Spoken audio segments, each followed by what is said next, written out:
Hei, bine v-am găsit la un nou episod din Jocul Luminez. Astăzi ne-am jucat Trollface. Video memes. Hai să începem cu primele. Ok.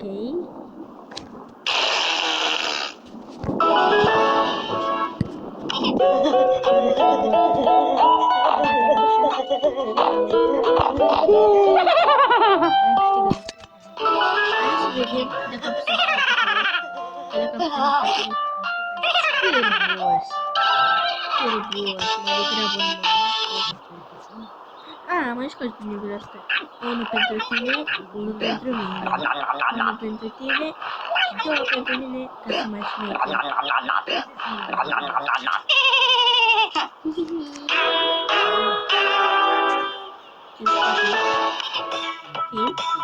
Formul și după poate să dormă la petrecere la asociare.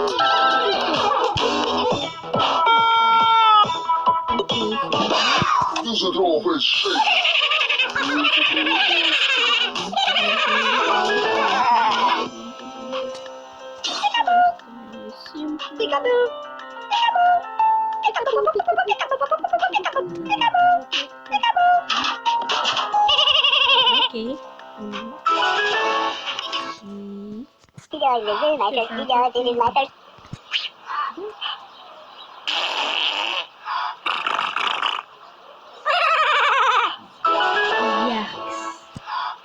Scârbos. Ok. Ce-i? Îți distruge toate telefoanele.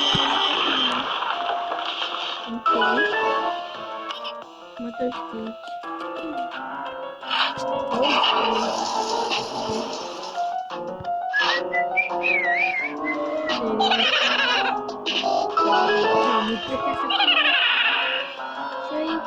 Trebuie să fac minigame-uri.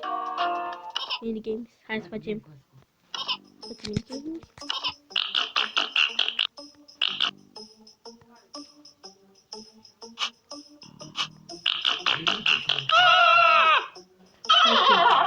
Se pare că se va încheia videoclipul. Mulțumesc pentru că ați acordat. Nu uitați să deschideți un subscribe. O să continuăm și cu celelalte.